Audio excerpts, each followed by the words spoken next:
boa noite a todos, sejam bem-vindos. Hoje, dia 12 de novembro de 2025, vamos estudar a quinta paraxá da Torá, Hayei Sará, com o Moré André. Bem-vindo, André, e obrigado Obrigado, desde já. obrigado pela honra de estar com vocês.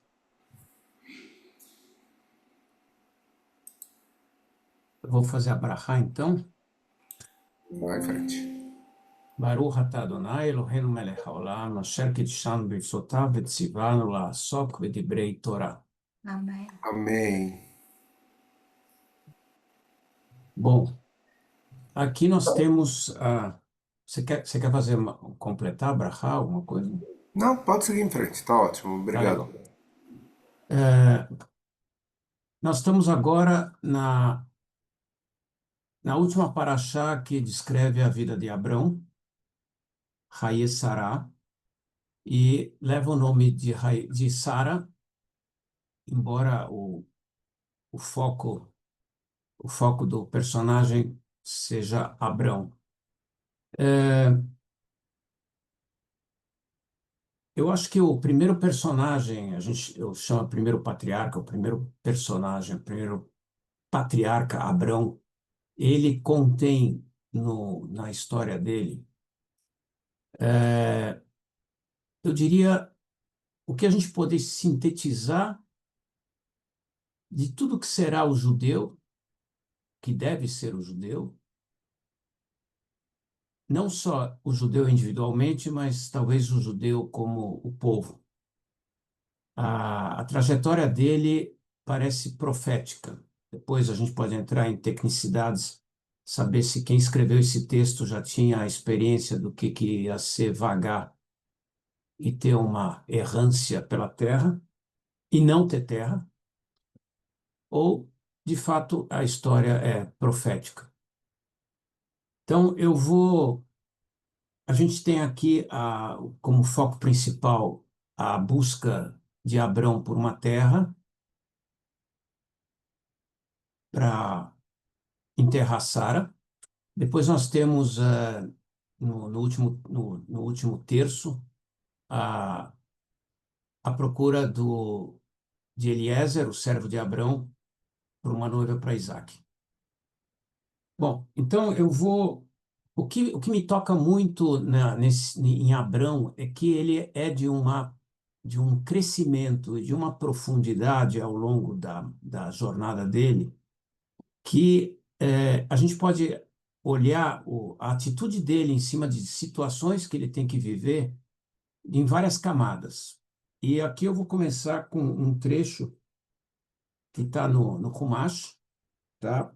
Plaut, página 154, 23:1. Eu vou dar uma lida para ver como as palavras que eles descrevem, a poesia que é na negociação que ele tem, onde ele tem uma postura de humildade, humildade que eu diria que se transforma em dignidade. Então vamos lá. Sara viveu até os 127 anos. Esta foi a extensão da vida de Sara. Sara morreu em Kiriat Arba, isto é, Hebron, na terra de Canaã, e Abrão veio para enlutar-se por Sara e chorar por ela. Então Abrão se levantou diante de sua esposa falecida e falou aos hititas, dizendo: Sou um estrangeiro vivendo por algum tempo entre vocês. Vendam-me uma sepultura entre vocês, para que eu possa enterrar a minha falecida aqui. Olhem bem como ele se autodefine como estrangeiro. E eu tenho tido uma certa fascinação pela proposta judaica de ser um estrangeiro. Não no ponto negativo, mas talvez no ponto positivo. O estrangeiro é aquele que está sempre em movimento. Ele não pertence, mas ao mesmo tempo ele pertence. É aquela busca pela sua própria identidade, onde individualmente a gente está sempre à busca do estrangeiro dentro de nós, Porque enquanto nós entendermos que temos um estrangeiro, a gente estará sempre no caminho da busca. E essa busca é que faz um, um judeu estar sempre com a mente em movimento, ou a mente errante. Não estou falando da errância geográfica, estou falando da errância como uma maneira de enxergar e conversar com o seu arredor, o seu mundo, as pessoas que estão ao redor de você, o outro. Vamos lá, voltando para o texto. Os hititas responderam a Abrão dizendo: Ouça-nos, meu senhor, você é um príncipe poderoso em nosso meio. Enterre a sua falecida em qualquer uma de nossas melhores sepulturas. Nenhum de nós o impedirá de enterrar a sua falecida, lhe recusando uma sepultura. Abrão então se levantou e se curvou ao povo da terra, os hititas, e os pressionou. Se vocês realmente estão dispostos a me deixar enterrar a minha falecida aqui, escutem-me e intercedam junto a Efron, filho de Tsohar, por mim, e façam com que ele me venda a gruta de Marpelá. Ele é o seu proprietário, está no limite da sua terra.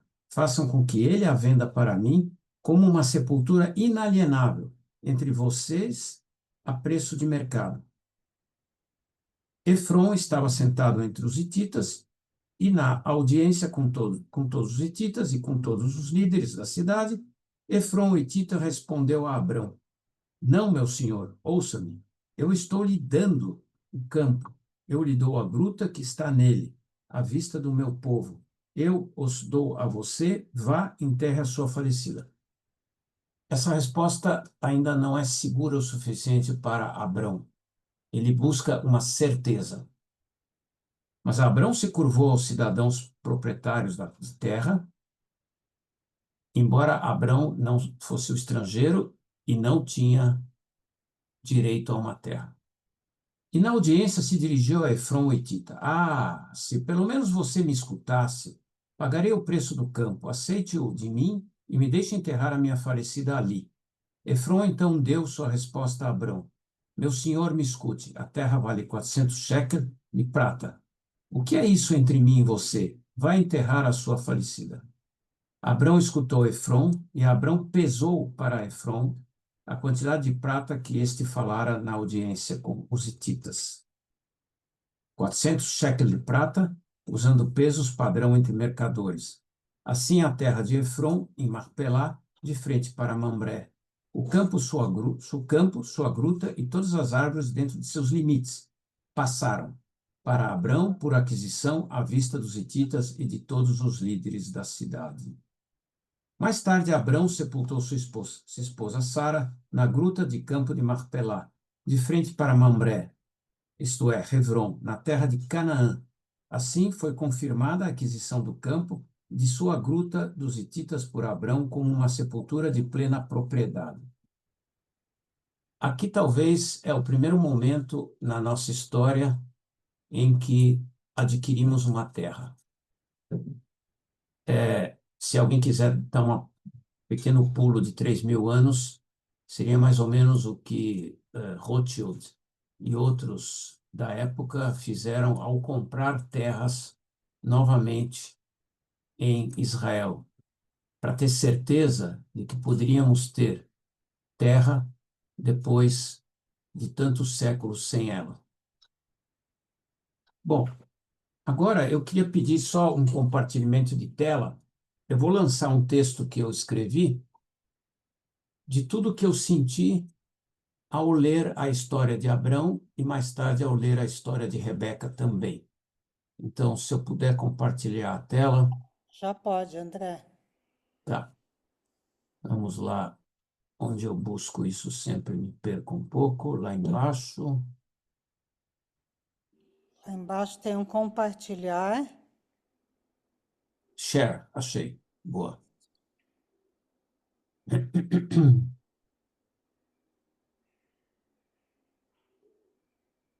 Pronto? Não. Não, peraí.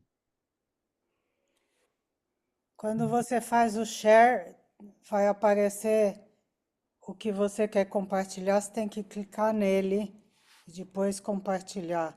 Porque às vezes tem Tá. vários documentos abertos, tem que escolher qual que você quer compartilhar. André, está Agora escrito sim. uma janela. Agora Ah, sim. Tá. Bom, eu vou ler, vocês leiam junto comigo. O certo, o incerto, o controle, o acaso, a vida, a fé.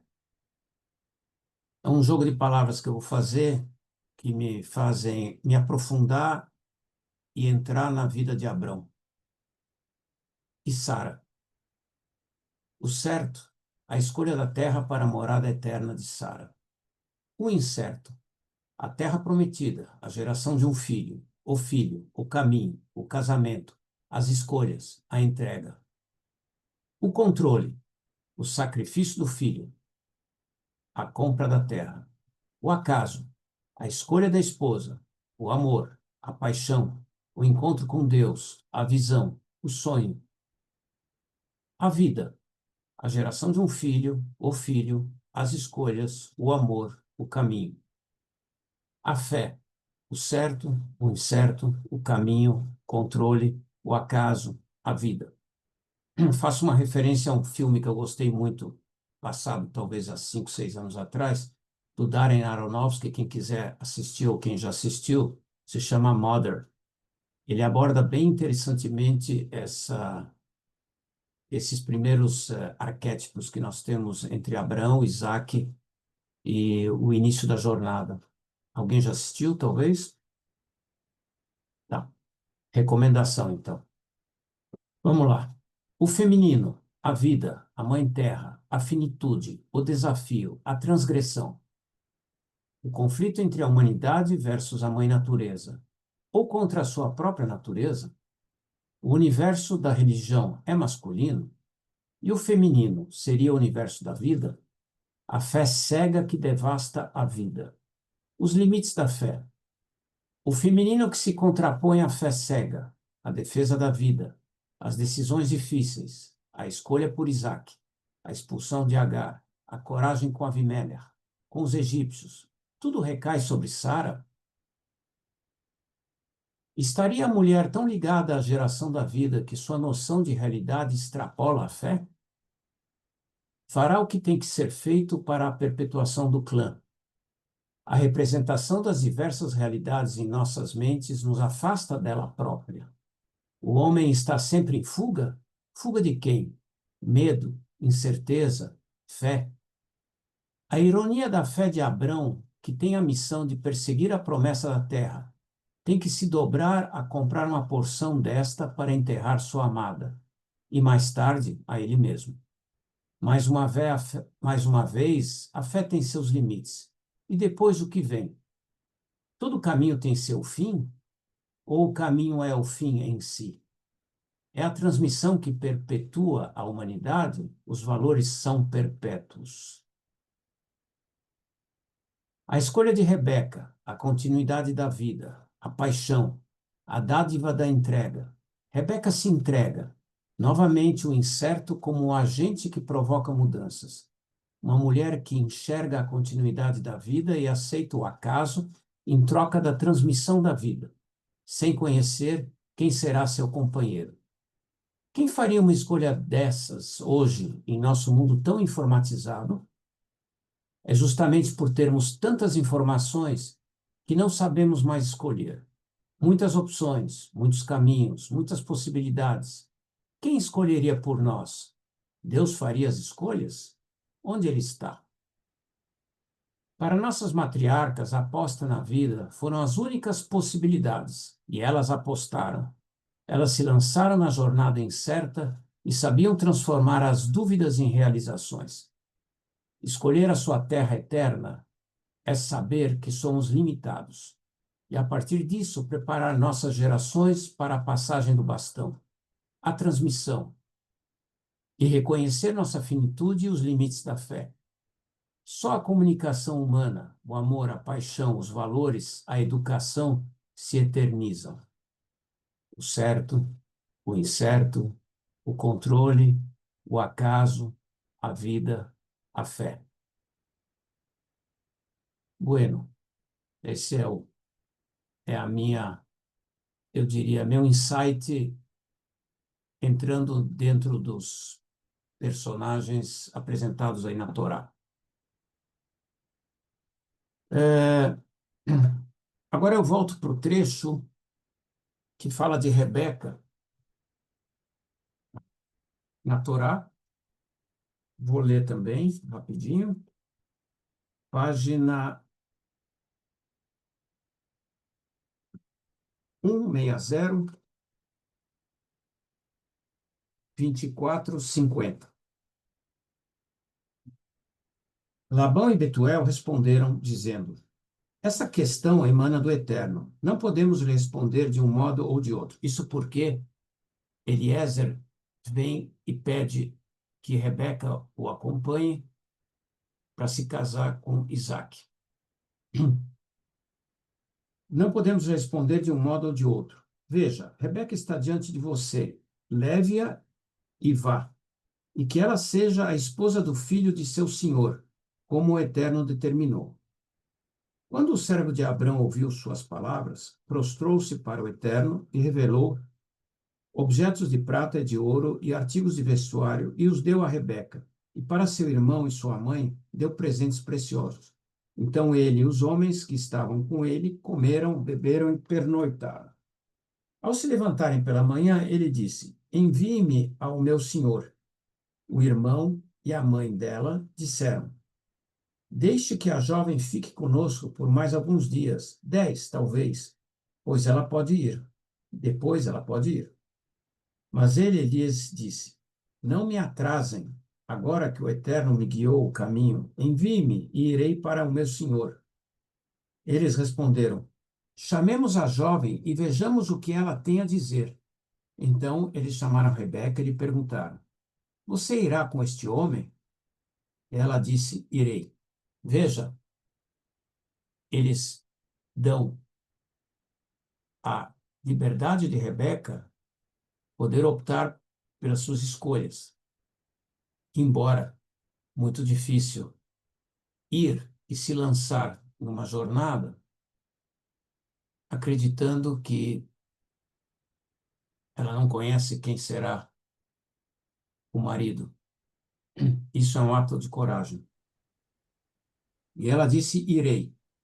Então eles enviaram sua irmã Rebeca com sua ama, o servo de Abrão e seus homens, e abençoaram Rebeca, dizendo: irmã, que você se torne milhares de miríades, que os seus descendentes tomem posse dos portões dos seus inimigos.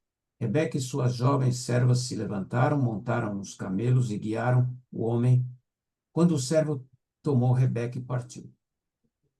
Agora tem uma cena linda, poética e romântica, uma das mais bonitas da Torá. Agora, Isaac voltava das proximidades de Ber-Lahai-Roi, pois ele vivia na região do Néguev. Ao sair à tarde para passear no campo, Isaac ergueu os olhos e viu camelos chegando. E Rebeca ergueu os olhos ao ver Isaac. Ela desceu do camelo e disse ao servo: quem é esse homem caminhando no campo, vindo ao nosso encontro? Ele é meu senhor, disse o servo. Ela pegou um véu e se cobriu. O servo então contou a Isaac tudo o que fizera. E Isaac a trouxe para a tenda de sua mãe Sara. Ele tomou Rebeca, ela se tornou sua esposa e ele a amou. Assim Isaac se confortou depois da morte de sua mãe. Acho que essa paraxá é uma das que tem umas poesias mais bonitas para tentar descrever o que é apostar no acaso, sem ter certezas. Isso realmente são atos de fé. Bom, eu tenho outros trechos aqui tirados também de alguns trechos de interpretações que o Rabino Sacks fez para mostrar como é bonita a jornada de Abrão que se lança. E eu, naquele meu texto que eu coloquei para vocês, pergunto se nessa jornada a fé estava cega para Abrão, ele apostava o tempo todo, e a mulher, Sara, é que tinha a noção de realidade e não precisava da fé para apostar? Bom, eu faço essa pergunta para vocês. Vocês acham que tem um equilíbrio, primeiro, entre o masculino e o feminino? Eles se fundem nessa paraxá como sendo parte de um mesmo indivíduo que tem o seu lado masculino e o seu lado feminino? E quando o masculino e talvez a fé não responde, será que o lado feminino dele o ajuda a tomar decisões? Existe esse equilíbrio? Só a fé reina? Ou existe também outra coisa que que guiava Abrão nessa jornada?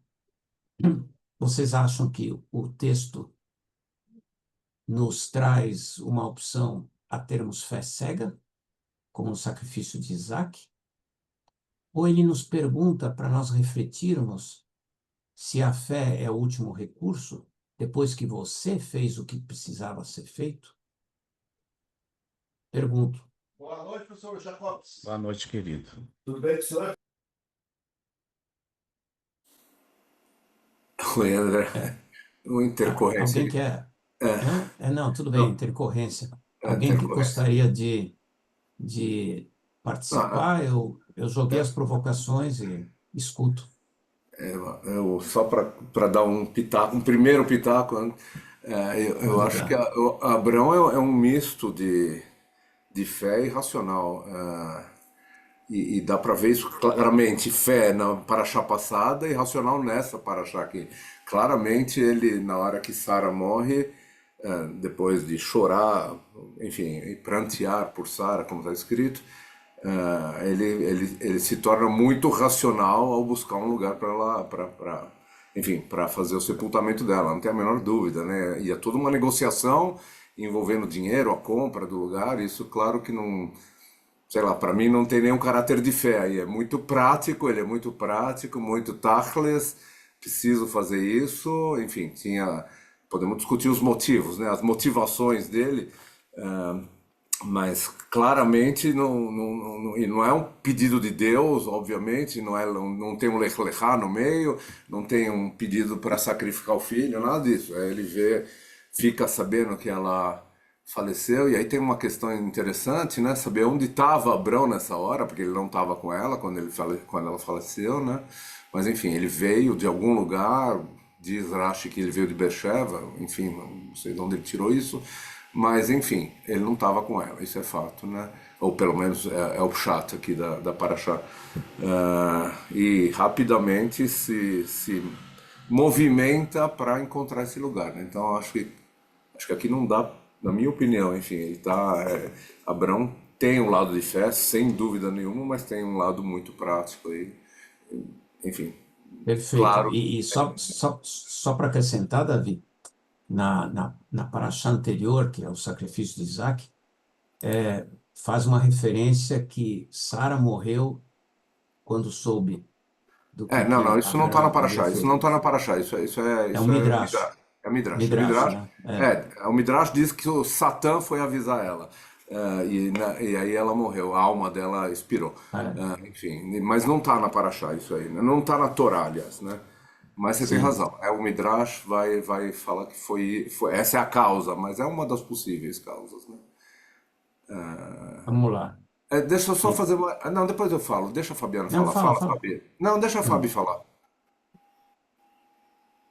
Fabiane? Pode falar, ô Davi, pode Não, não, não, falar. não, fala, já falei. Depois eu complemento. É outro assunto. Pode falar. Não, é só explanar esse comentário aí, que falou sobre a parte de Abraão, que ele é essa parte racional. Eu acho que até isso se coloca um pouco na nossa vida, porque nossa vida vai ter momentos que a gente, por exemplo, ele meio que se sentiu sozinho, possivelmente, porque naquele momento ele tinha que ficar sozinho.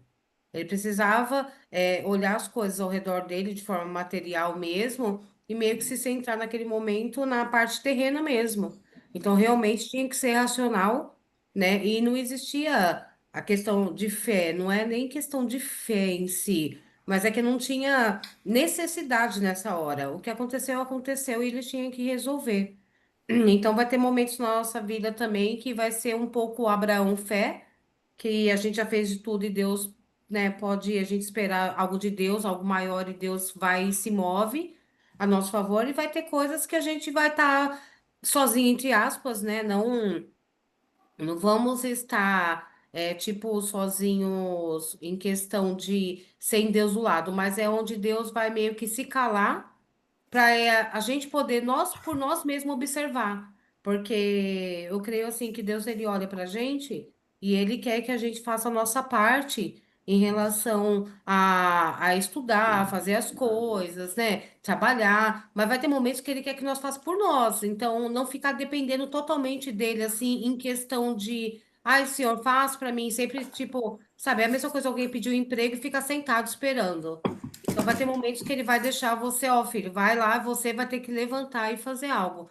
E é a mesma coisa quando fez com Josué, né, e tudo. E Abraão é esse momento. Eu acho que na hora da morte de Sara, acho que Deus olhou e falou: a dor é sua, você vai ter que se controlar e você vai ter que resolver sua vida da maneira mais prática possível.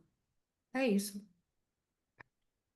E o que que vocês acham do diálogo durante a negociação? Como ele se apresenta, como cada um elogia o outro, a diplomacia, a busca de alguém que é o estrangeiro de conseguir comprar sua dignidade.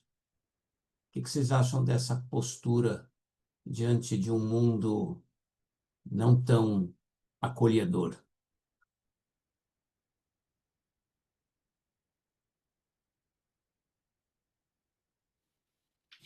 Boa noite, André. Vou falar. Fala. Eu acho que primeiro a gente precisa entender qual que era a cultura local sobre presentear, né? Como é que é você Uhum. ficar devendo? Ah, O que que isso significa naquela cultura, naquele local, você ter um débito? Então, ah, ah, quando eles são generosos ou não generosos, talvez temerosos com Abraão, que o pessoal estava falando do Deus do Abraão já, né? Já tinha passado no Egito, já tinha dado aquela quizumba lá. Então, ó, o cara tem costa larga. Então vamos oferecer para ele, mas ele não quer ficar devendo nada para ninguém. Então eu vejo muito esse diálogo, apesar de já ter ouvido muita gente falar que foi toda uma negociação para acharcar o Abraão no final, que 400 shekels é um preço absurdamente caro. Eu não tenho referência nenhuma para dizer se é caro ou não,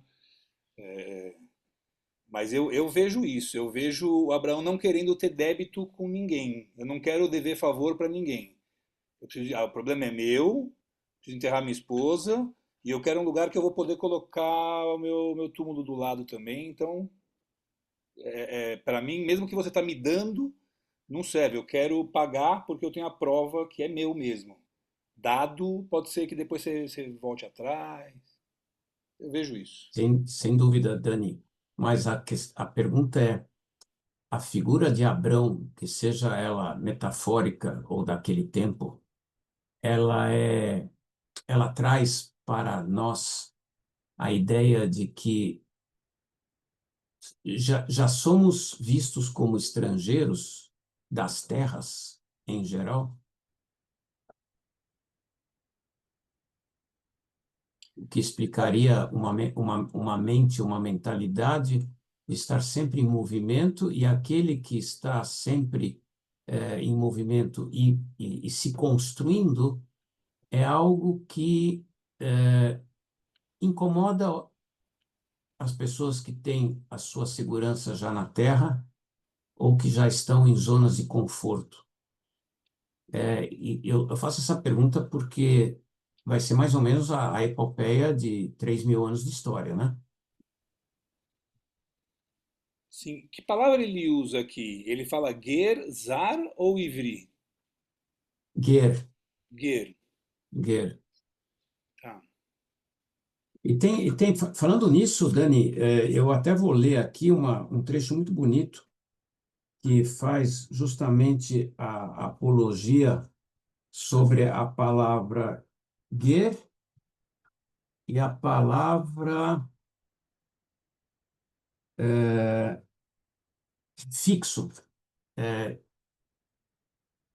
Deixa aqui que eu vejo se eu vou achar. É um comentário Ele fala bonito. Gervetoshav. Gervetoshav. Vetoshav, isso mesmo, Ele é Davi. residente, ele mora ali, ele mora ali. Ele é um estrangeiro que mora ali. Sim. Deixa eu ver se eu acho aqui o E não é trecho que eu tinha citado. Gertoshav, é Gervetoshav. Tem uma diferençazinha de como costuma ser usada essa expressão. Sim. Não Ele sei não é exatamente. naturalizado, né? Ele tem visto, mas não é naturalizado. É, algo assim. É. Bom, enfim. Deixa eu ver onde é que é. Acho que eu não vou encontrar, não. O Bom, Gervetoshav está no versículo 23:4. não, mas a, Ah, a, a não. interpretação, a Ah, a interpretação interpretação, tá bom, entendi. É, do não sei. comentário aqui que eu tinha separado, enfim. Mas, bom, tudo bem. Continuem aí, continuem as suas preleções. Os, Eu, enfim, o que me toca nisso é assim, não são só as atitudes de Abrão, tem Sodoma e Gomorra, tem vários capítulos da vida dele que ele toma a rédea, inclusive, para defender os outros, né? E, e, e, e aí ele chega à conclusão também, diferentemente de Lot, porque Lot acaba se naturalizando, entre aspas, em Sodoma, e ele acaba se mesclando, né? Se adaptando à sociedade de Sodoma, enquanto que Abraão continua vagando, porque ele faz questão de manter sua identidade.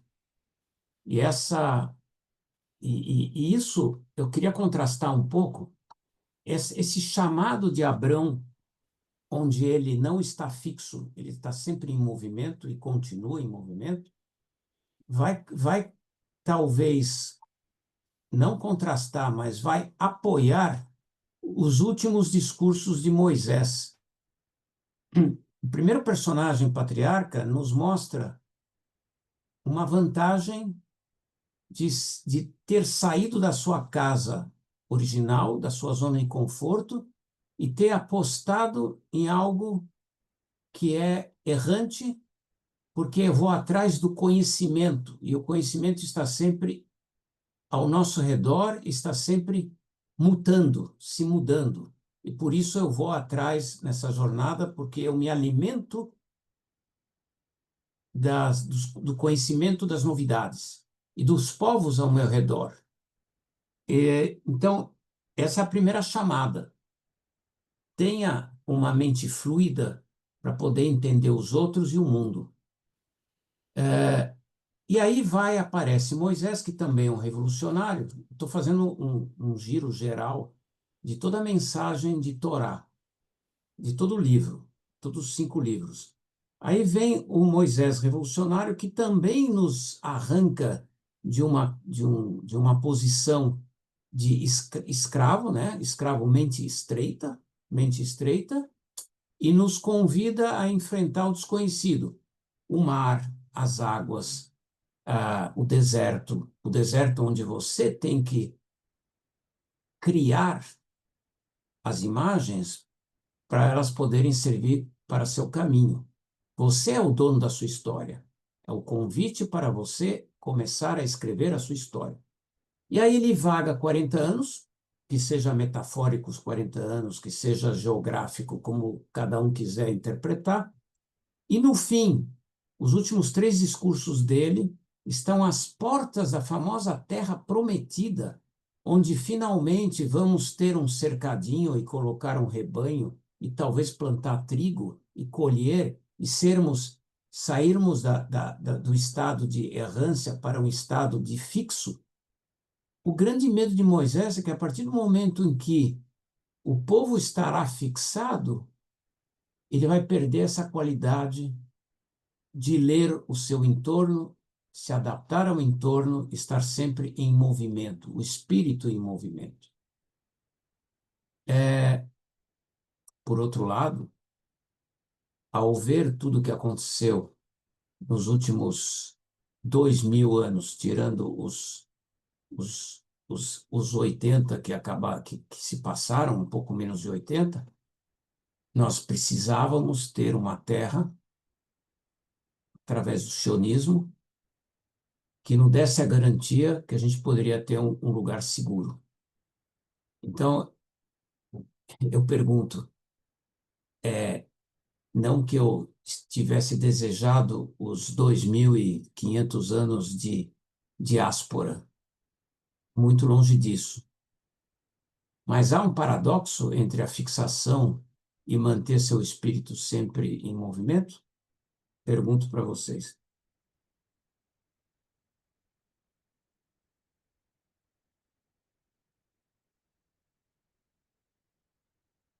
Nossa, que silêncio, até eu estou com medo. Repete a pergunta, se há um paradoxo entre manter-se em movimento, como que é? Manter, manter a personalidade de Abrão, que está sempre em movimento, está sempre, não é dono de terra, a não sei quando ele compra a sepultura, aí sim ele tem um pedaço, mas ele continua a jornada dele. E o fim da Torá, onde Moisés alerta o povo já nas guerras de conquista da terra de Canaã, onde finalmente teremos uma terra, ele alerta o povo inteiro nos últimos discursos, passando o bastão para Josué, que ele teme que, ao se fixar em uma terra, eles perderão esse contato com a capacidade de estar sempre se renovando e tendo esse diálogo com Deus muito próximo, tendo Deus sempre como companheiro de jornada. Existe um paradoxo entre fixar e se manter a mente sempre em movimento e conhecendo? Acho que a questão não é exatamente fixar, passa por aí, mas acho que a questão tem a ver com os povos que já estavam habitando aquela terra, isso é o que a Torá fala, né? Que a possibilidade da gente se mesclar, como você falou de Lot, aí com os cananitas que já estavam ali, passar a adorar os Sim, deuses deles, esse é o grande medo, né? Esse é o grande assimilação. É, assimilação. Esse é o grande medo que aparece em várias passagens aí, né? Antes da entrada sim. em Canaã. Então, eu não sei se tem a ver com ficar parado, mas tá relacionado, com certeza, né? Ah, mas o fato é que, é verdade, a gente ficou um tempo parado por ali, mas alguns séculos depois a gente começou a andar por aí de novo, né? Estamos, Quer dizer, apesar de ter Israel hoje, né? Muitos de nós estamos andando por aí ainda, né? é. Fora daquela terra lá, né? Não, eu só quero mostrar como o convite ao primeiro personagem contrasta com a história real depois, enfim. Mas são traços de personalidade que a gente conserva até hoje. É. Deus pede para ele andar, mas Deus ao mesmo tempo fala que é para ir para uma terra que Deus vai mostrar, né? Então, assim, Isso. tem o andar e tem o ficar em um determinado lugar, né? Aparentemente, mais para frente e tal, né? Mas enfim. E quando ele é convidado a se fixar, foi justamente por uma terra para sepultura, onde ele comprou com o trabalho dele. Não foi Deus que pincelou aquilo e acabou, ele era dono. Não. Pagou e pagou mais alto do que devia. Ou que Opa, mas o devia, ou que trabalho foi da podia. Sara. Não, O o trabalho não trabalho foi foi dele, nenhum dos não. dois, né? Exatamente. O trabalho foi indiretamente da Sara, você tem razão, O Dani. trabalho foi da Muito Sara. bom. Abraão não fez nada para ganhar aquele dinheiro lá, não, só emprestou ela. Aliás, então, ele não fez nada para Boa, evitar boa. aquilo que levou ele a ganhar tudo aquilo, né? Sim, Exatamente. Avimelech, os egípcios, O etc. faraó, né? Faraó, ele Faraó, voltou cheio de grana lá do faraó, né? isso Voltou com um mesmo, carro cheio de grana. isso mesmo. Deixa eu mudar um pouquinho o foco só para, antes que eu esqueça de falar. Muda. Né? Tem duas coisas que eu queria falar. Uma, aí se alguém quiser falar, me interrompe, tá bom? Uma é que um outro episódio onde claramente dá para ver o espírito prático de Abrão é o seguinte, quando ele pede para Eliezer, enfim, o servo dele, que a gente sabe, entende que é Eliezer, né? Mas não é nomeado nessa paraxá, para ele achar uma esposa para Yitzhak, né? Não é Deus que manda, não é a Sara que tinha pedido antes de morrer, nada disso. Ele acorda e diz, eu tô ficando velho aqui, se eu não achar uma esposa do meu filho, porque aparentemente Yitzhak não se mexeu para achar uma esposa, né? Tava lá passeando pelo campo, entretido, lá, sei lá, fazendo o quê. E aí Abrão fala, vai lá e acha uma esposa para esse cara aí, senão eu não vou ter neto, né? Enfim, Eliezer resolve do jeito dele, de uma maneira muito bonita, inclusive, eu acho, né? Isso é uma coisa que eu queria falar. E a outra coisa, Então, mas, me enfim, permite, já que você parou nessa coisa, eu quero dessa coisa aqui, estava é, falando da generosidade, né? Eu acho que é muito marcante nessa paraxá que o teste que o servo de Abraham, pedindo ajuda de Deus, faz é justamente para testar a generosidade da pessoa. E a Rebeca vem e tem um ato absolutamente generoso, né? Assim, de muito trabalho. E ela é premiada com sendo a única personagem de toda a Torá que é de fato nominada, que está sendo amada por alguém. Até pela bondade dela, tem um alinhamento, né? Também, igual Abraão, Sara. Ela vai cobrar isso depois, na hora da bênção dos filhos, mas que ela foi super generosa aqui e foi amada, né? O acaso, como você estava falando, né, André? O acaso, Ela o teve acaso. fé, foi generosa e no acaso ela acabou encontrando um homem que a amava. Olha só. Desculpa interromper, Davi. diz o Midrash, foram 500 galões de água que ela levou para Nossa, aqueles 10 carneiros. Cada carneiro bebe 50 galões de água por dia, alguma coisa assim. Enfim, é uma quantidade absurda de água. Ah, e o que eu ia falar? Bom, já que tocou no assunto de Rebeca, eu não ia falar de Rebeca, mas já que você tocou no assunto de Rebeca, uma outra coisa bonita é fazer o paralelo entre Deus pedindo para Abrão Lech Lechá, né, e Rebeca falando Elech, né? É a mesma expressão, só que ela toma a iniciativa de falar, né, eu vou, né, e Abrão recebe essa ordem de Deus, né, vá, né, vá você, né. Ah, Agora, outra coisa que eu queria falar é sobre essa questão do enterro da Sara. Acho que é uma coisa bacana para pensar, né? Muitas outros personagens já morreram na Torá antes de Sara morrer, né? Enfim, mas essa é a primeira vez que se fala de sepultar uma pessoa, né? Então, ontem a gente estava, ontem não, hoje ontem, na terça, a gente estava também discutindo a Paraxá no residencial e alguém falou assim, então foi Sara que criou a Hevra Kadisha. Sara não, foi Abrão que criou a Hevra Kadisha, né? Foi a primeira pessoa que, enfim, foi atrás de terrenos e tal, para poder sepultar ela, e depois ele foi sepultado no mesmo lugar, e outros patriarcas, né? Enfim, mas é o criador da Hevra Kadisha, né? Isso mostra, isso serve de exemplo, né, enfim, para a gente, né, de quão importante é essa questão de manter um local, né, onde a gente possa, enfim, voltar e saber que tem uma referência em relação àquela pessoa que não está mais junto com a gente. Claro que a gente pode falar, mas Moisés a gente não sabe, né? Acho que é isso que o Dani vai falando. Não, Moisés a gente não Não, sabe, não, vou Moisés. falar que é uma empresa familiar, porque o Avraham, ele começa com a história da caverna, mas o Yaakov é o primeiro a pôr uma matseivá para Rachel, né? É verdade, é verdade. Você tem toda a razão. É Quem inventou a verdade. Matseivá foi Yaakov. Enfim, Mas como é que a gente vai discutir se a gente vai estar enterrado cada um num lugar diferente? Tem que estar todo mundo junto e fazer a bagunça todo mundo junto. é isso aí. Eu Mas acho que Raquel não foi. Raquel não o entrou, ponto, não. o ponto importante que passa a ser uma, uma coisa primordial no judaísmo é a ideia de transmissão.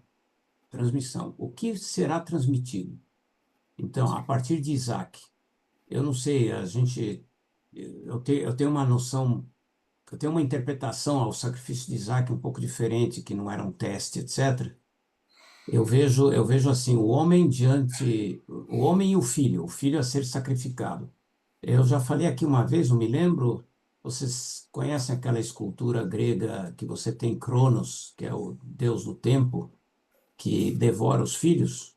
Conhecem, né? Sim. Eu acho que isso é uma alusão interessante de que o homem, ao ver que ele não será ele o que vai continuar eternamente no caminho e será o filho, ele não suporta a evidência de que ele é finito e ele tenta sacrificar o filho, porque assim, com a fé cega, ele será eterno. E aí esse é uma simbologia do sacrifício de Isaac, onde Abraão entende que se ele não transmitir, ele não será eterno. Então, isso significa educação, educação, educação. Valores, transmissão, comunicação entre gerações, intergeracional. Isso é a coisa mais importante que a gente encontra nessa epopeia de Abrão transmitindo e vendo Isaac como sendo aquele que levará a transmissão. Eu acho que isso é um grande recado, e isso por isso mais tarde, né, pulando já para a era talmúdica, você vê que o aluno e o professor têm pesos iguais na discussão talmúdica. Isso é um pedaço muito bonito do que vem ser depois a literatura rabínica, que sucedeu a imobilidade do templo, a destruição do templo, que simbolizava algo imóvel, para novamente a mobilidade e a pulverização das ideias através da literatura rabínica, ou do judaísmo rabínico, que eu achei que de suma importância para a gente ter chegado até hoje, onde nós estamos. Enfim, esse é um dos pontos, para mim, principais dessa linhagem de patriarcas que estão sempre obcecados com a transmissão.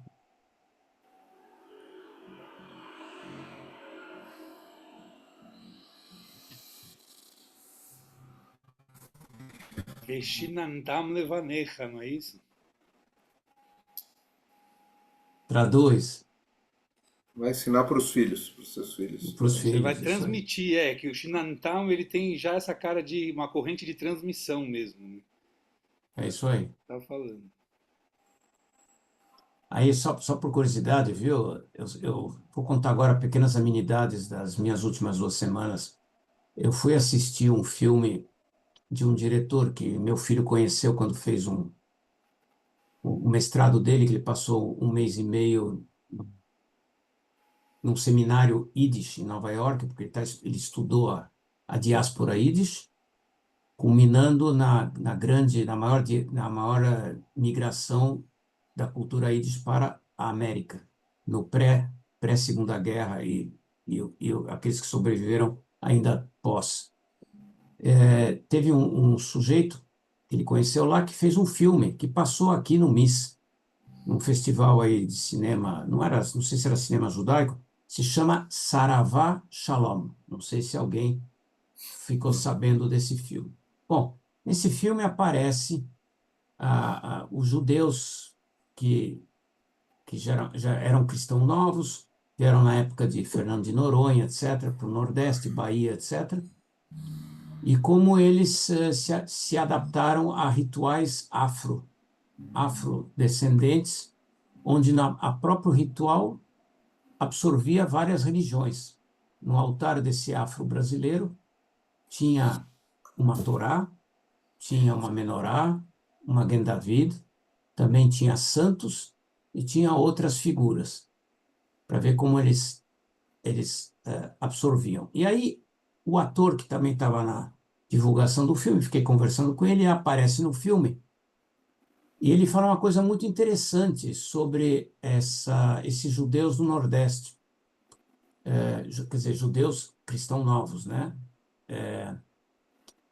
Ele fala assim, a Inquisição no Brasil durou muito tempo. Enquanto na Europa tinha a Revolução Francesa já dando uma porta, abertura de uma porta à integração dos diferentes na sociedade francesa, no Brasil a Inquisição durou até o fim do século XIX, para não dizer que talvez ainda se perpetuou durante os primórdios do século XX, no Brasil e principalmente naquela região do Nordeste. Ele fala uma frase que tem tudo a ver com essa história da transmissão. Era muito perigoso, nessa época, ou nesses séculos de Brasil, mostrar que você sabia ler e escrever. Você podia morrer por isso.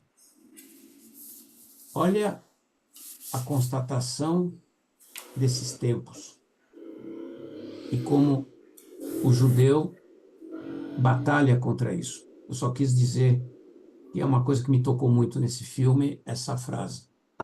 Como é perigoso saber ler e escrever. Isso não foi só aqui, viu? Toda a errância da cultura da diáspora aí de 10 séculos, a mesma coisa no mundo turco-otomano, de nós, a nossa errância, e nós como estrangeiros sem direito a terras. Só para dizer como era perigoso saber ler e escrever. Eu acho que é isso, Davi. São as coisas que eu tiro aí dessa paraxá, o personagem Abrão, da epopeia dele. E, peraí, o filme, tem 2 filmes citados aqui na minha apresentação. Um é no comecinho, que é o Darren Aronofsky, do filme Mother, e o filme que eu assisti recentemente é Saravá Shalom, que mostra sobre os judeus no Nordeste e cristãos novos, né, que depois se descobrem descendentes de judeus. São os Bnei Anussim, né, Davi? Sim, sim, sem dúvida. Muito próximos da gente. Muitos aqui em São Paulo hoje em dia, né? Inclusive. Sim. Já que você tocou em filmes, né? Eu lembro que estamos em plena semana do festival, do quarto festival do filme israelense. Não Boa. percam a oportunidade, tem 6 filmes. Eu assisti um só, então não posso falar de todos. Esse que eu assisti eu gostei muito, o Soda. Mas tem 6 filmes disponíveis gratuitamente, né, na plataforma do Sesc. Então é só, enfim, se alguém não achar, mas acho que é CineSesc, alguma coisa assim, .com.br. Mas é só até acho que dia 19, se não me engano. Então, se quiserem assistir, não percam a oportunidade. Esse que eu assisti na segunda-feira, o Soda, não sei, acho que em hebraico eles falam Soda. É um filme que fala sobre pós-Shoah, o momento pós-Shoah em Israel. Muito bonito o filme, muito difícil, triste, mas vale a pena, eu acho que, assistir. Ele se passa nos anos 50 em Israel. Enfim, e tem mais outros 5 ali que eu não sei nem dizer os nomes ainda, mas estão todos disponíveis aí nessa plataforma do Sesc, tá? Disponível por streaming? Por streaming, mas é só nesse período que eles estão gratuitamente, tá bom? Tem que entrar no CineScast, acho que .com.br, se precisar eu tenho o link aqui, mas se procurar CineSesc certamente vai cair lá. Estão disponíveis por streaming, sim, e gratuitos. E antes que eu me esqueça, nesse sábado, ou seja, depois da manhã, temos Shacharit Shabbat, Quem sabe o André vai estar junto com a gente. Se tiver, vai ser muito legal. Porque quem vai estar com a gente no sábado é o Moré Celso Zilbovices, é o aniversário dele. Nós vamos comemorar. Na verdade, o aniversário é amanhã, né? Mas nós vamos comemorar no sábado o aniversário dele. Ele vai fazer a drachá. Vamos ter a oportunidade, então, de discutir mais um pouco sobre Parashá Hayei Sarah. Certamente ele vai trazer outros pontos aí diferentes do André, e acho que vai ser muito rico poder, enfim, se o André estiver junto, a gente poder, todo mundo junto, discutir um pouco sobre essa Parashá no sábado. Além, sábado às 9h30, presencial lá na Rua Bahia, todos já sabem, né? Além disso, no dia 28 de novembro, não esqueçam de colocar na agenda de vocês, o convite vai seguir amanhã de manhã, já está pronto. Nós vamos ter o primeiro Kabbalat Shabbat nessa nova proposta, né, que a gente está chamando de... A gente não, porque eu não tô no grupo que está organizando, mas enfim, tem um grupo, o grupo jovem do Neshama está organizando um Kabbalat Shabbat Neshama, dia 28 de novembro, vai ser no Dror, todos mais do que convidados para prestigiar essa iniciativa, novos músicos, novas melodias, novos Hazanim, enfim, vai ser uma coisa muito legal de ver, enfim, essa turma nova se mexendo e se organizando por iniciativa deles, né? Então acho que vai ser uma coisa muito bacana. Dia 28 de novembro, sexta-feira, não essa daqui, mais duas para frente. Nessa sexta-feira, aliás, que é dia 14 agora, temos Kabbalat Shabbat no residencial. Eu e Bárbara estaremos lá e todos são bem-vindos a partir das 6h15 na Vila Mariana. E por fim, a última coisa, ou duas últimas coisas, a Hanukkah. Hanukkah está se aproximando, ainda temos um tempinho, mas já temos duas atividades marcadas de Hanukkah. Dia 12 de dezembro teremos um Kabbalat Shabbat pré-Hanukkah, possivelmente no formato Nefesh, falta bater o martelo na agenda dos nossos astros do Nefesh, né, nossos musicistas do Nefesh, mas eu acho que, se Deus quiser, vai dar certo. Estamos rezando para dar certo, para a Paola poder estar com a gente, o Paulo também. Então, dia 12 de dezembro, 2 semanas depois do Kabbalat Shabbat Neshama, Kabbalat Shabbat Nefesh, e dia 14 de dezembro, é a primeira noite, é um domingo, primeira noite de Hanukkah, vamos estar todos juntos no Dror para acender a primeira vela de Hanukkah. Preparem sua Hanukkah, velinhas, etc, etc. Os detalhes vão seguir, obviamente, um pouquinho mais para frente, mas deixem reservado essas 3 datas, 28 de novembro, 12 de dezembro e 14 de dezembro. Todas à noite, tá? Todas por volta de 19h30 da noite, tá bom?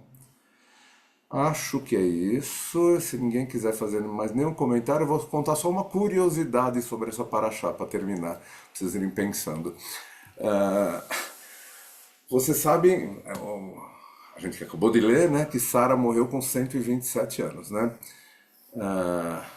Esse número 127 só aparece mais uma única vez em todo o Tanakh. Alguém faz ideia onde que aparece? Tirando o Dani, o André acho que não vai saber, mas não fala, André, se você souber. Mas tirando o Dani, alguém sabe onde aparece esse número 127? No Tanakh. Não é na Torá, tá bom? Já vou dar a dica, vai, é no Tanakh. E não é uma idade, só para facilitar um pouco. Não é alguém que morreu com 127 anos, não. Lembra, fala, Rê. Vamos ver, a Rê tem uma memória boa, hein, cara? Dura abrir o celular, não é? A memória é boa, mas abrir o celular é Mais complicado. Eu acho que aparece no livro de Esther. Muito bem!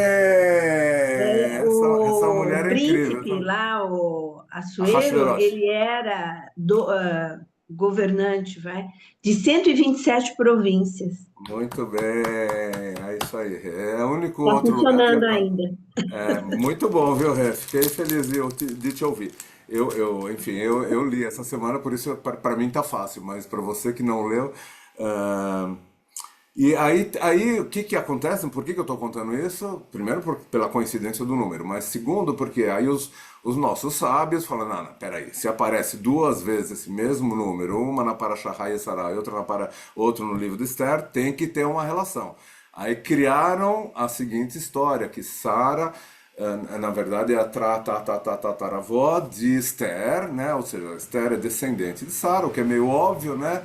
E como a Sara foi uma mulher incrível, enfim, cheio de qualidades, então Esther teve a possibilidade, como descendente dela, de reinar sobre 127 províncias, uma província para cada ano de vida de Sara. Enfim, é meio forçado, mas é bonitinho, né? Saber que tem gente pensando nisso, né? Achando onde estão as coincidências e tentando amarrar as pontas soltas aí. Então, lembrem que Esther é descendente de Sara. Quando estamos chegando em Purim mais um pouquinho, né? Vamos lembrar de Sara quando a gente chegar em Purim também.